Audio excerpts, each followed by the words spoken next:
Welcome to the पहाड़ी family vlogs. I hope आप सब बहुत अच्छे होंगे। आज मॉर्निंग की शुरुआत हो रही है इस घोड़े चनों के साथ। इसको मैंने कल रात को भिगो दिया था। आज इसकी बनने वाली है दाल। इसके स्प्राउट्स भी बनते हैं। बचपन में जब हमारे पापा हमें घुमाने के लिए लेके जाया करते थे सुबह वॉक पे, तो वापस आने के बाद पापा हमें हमेशा ये खिलाया करते थे जिससे हमारा स्टेमिना बना रहे। इसीलिए मैंने इसका नाम रख दिया घोड़े चने की दाल। सुबह के समय मूड बहुत ऑफ था क्योंकि मेरे सर पे हो रही है डैंड्रफ, और डैंड्रफ की वजह से बहुत ज़्यादा जब ईचिंग होती है तो मैंने खुजला के अपने सिर में घाव कर लिया था। तो इस वजह से मुझे बहुत गुस्सा आ रहा था। ये मेरे डैंड्रफ का प्रॉब्लम रहा है पहले से ही। काफ़ी समय तक कहा जाता है अगर आप जो शैम्पू है उसे अगर डायरेक्ट यूज़ कर रहे हो अपने बालों में तो डैंड्रफ हो जाती है। तो ऐसे ही मैंने भी किया। जब मैं पहली बार हॉस्टल में गई तो मैंने वहाँ पर अपने बालों में जो शैम्पू था वो डायरेक्ट यूज़ किया, और शायद वहाँ पानी भी इतना ज़्यादा नहीं होता था। हॉस्टल में एक बाल्टी पानी मिलता था जिस वजह से हम लोग बहुत ज़्यादा अच्छे से वॉश नहीं कर पाते थे बालों को। और फिर तब से मेरी ये जो प्रॉब्लम है डैंड्रफ वाली वो स्टार्ट हो गई, और आज तो कम से कम 7-8 साल हो गए हैं ये प्रॉब्लम मेरे साथ है। तो इसको सॉल्व करने के लिए मैं हमेशा लगाती हूँ हफ्ते में 2 बार दही। सर्दियों में ये नहीं कर पाती हूँ, लेकिन गर्मियों में ये मैं कोशिश करती हूँ कि मेरे 2 बार दही लग जाए। इसलिए आज मैं बहुत परेशान होकर दही लगा रही थी सुबह। मूड भी काफ़ी ऑफ हो जाता है मेरा जब मैं ऐसे सारे काम करती हूँ। उसके बाद मैंने टाई किया और फिर मैंने अपने और सारे काम करने शुरू किए, जिसमें मैंने बना लिया था खाना। नहाना धोना सब हो चुका है। फिर खाना बना, खाने के साथ मैंने लिया अचार जिसने मेरे खाने का जायका बढ़ा दिया। ना हो और उसके साथ अचार पापड़ सलाद तो मज़ा ही आ जाता है खाने का। चलिए क्विक ब्रेकफास्ट की सीरीज़ को आगे बढ़ाते हुए हम लोग इसमें ले रहे हैं 4 से 5 बड़ी चम्मच आटा और 3 चम्मच मिल्क पाउडर। अब मैं इसमें डालने वाली हूँ चुटकी भर नमक। साथ में मैंने इसमें डाला है बेकिंग पाउडर और बेकिंग सोडा। आपको दोनों इसमें डाल लेना है। क्वांटिटी जो भी आपको लेनी है वो आप अपने अकॉर्डिंग कम ज़्यादा कुछ भी कर सकते हैं। अब इसे आपको मिक्स कर लेना है। ड्राई इंग्रेडिएंट्स को आपको सबको मिक्स कर लेना है जिससे उसमें कोई लम्प्स ना हो, इसीलिए आप उसे छान के भी ले सकते हैं। अब हम दूसरे बाउल में लेंगे वेट इंग्रेडिएंट्स, जिसमें सबसे पहले लेंगे हम दूध में हम लोग डालेंगे 2 से 3 बड़े चम्मच चीनी को आपको पीस लेना है, उसके बाद ही लें। अगर आप डायरेक्ट चीनी लेना चाहते हैं तो कुछ टाइम तक इसे घुल के रख लें। जब ये पूरा घुल जाए उसके बाद ही यूज़ करें। अब हम इसमें डालेंगे 2 बड़े चम्मच घी। आप अपने अकॉर्डिंग कम ज़्यादा कुछ भी कर सकते हैं। सारी चीज़ों को मिक्स करने के बाद अब आपने वेट और ड्राई दोनों इंग्रेडिएंट्स को आपस में मिक्स करना है। धीरे धीरे आप वेट इंग्रेडिएंट्स को ड्राई इंग्रेडिएंट्स के साथ मिक्स कीजिए जिससे इसमें कोई लम्प्स ना बने। मिक्स करते करते अगर आपको ऐसा लग रहा है कि आपका जो वेट इंग्रेडिएंट्स है वो कम हो गए हैं तो आप इसको थोड़ा और दूध डालकर मिक्स कर सकते हैं। क्विक ब्रेकफास्ट की बहुत सारी रेसिपीज़ आज तक मैंने आप लोगों के साथ शेयर की हैं। जिस किसी ने भी नहीं देखी हैं वो आई बटन पर लिंक आ रहा होगा, आप वहां पर जाएं और उन्हें देखें। अच्छी तरीके से मिक्स करने के बाद इस तरीके से इसका एक घोल बन जाएगा। आपको इसी तरीके का लिक्विड पेस्ट बना लेना है जिससे आप तवे पे डालें और वो अपने आप ही एक शेप ले ले।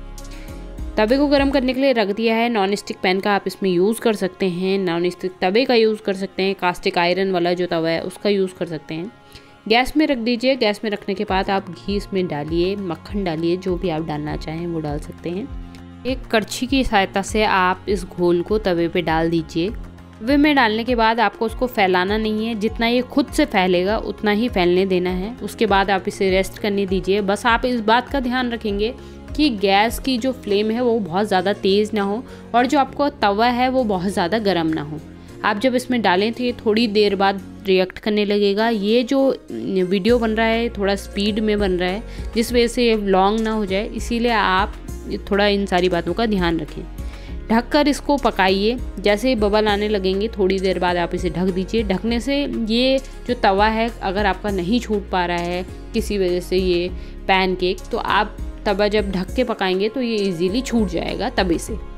कुछ ही समय बाद हो जाएगा ये एक साइड से पककर तैयार। उसके बाद आपको लिड उठानी है। आपको देख के पता चल जाएगा कि ऊपर की सरफेस सूख गई है।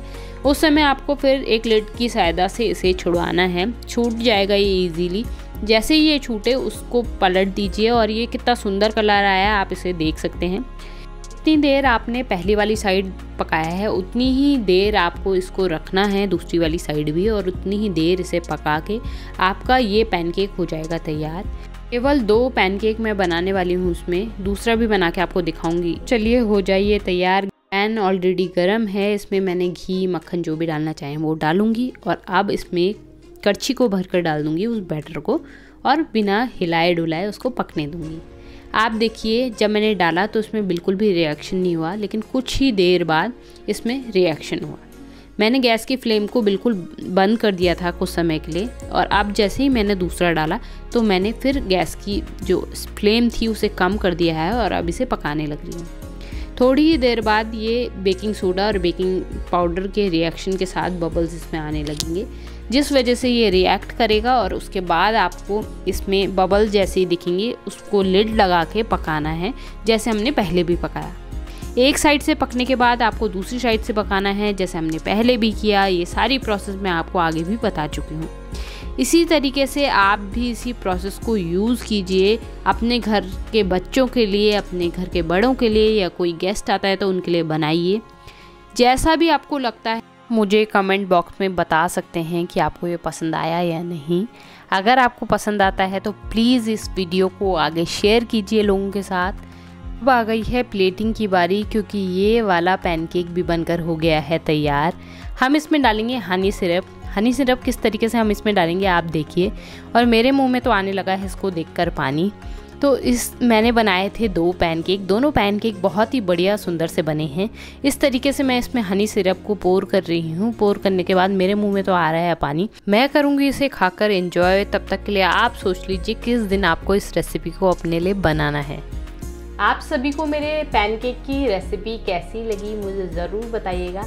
अगर पसंद आई है तो प्लीज़ लाइक शेयर सब्सक्राइब करना ना भूलें। साथ ही में बेल आइकन दी हुई है उसे प्रेस करें, जिससे सबसे पहले नोटिफिकेशन आपको मिल सके और आप मेरे सारे व्लॉग्स को एंजॉय कर सकें। आज के व्लॉग में बस इतना ही। कल फिर मिलते हैं एक नए व्लॉग के साथ। तब तक के लिए स्वस्थ रहें, मस्त रहें, प्यार बांटते रहें।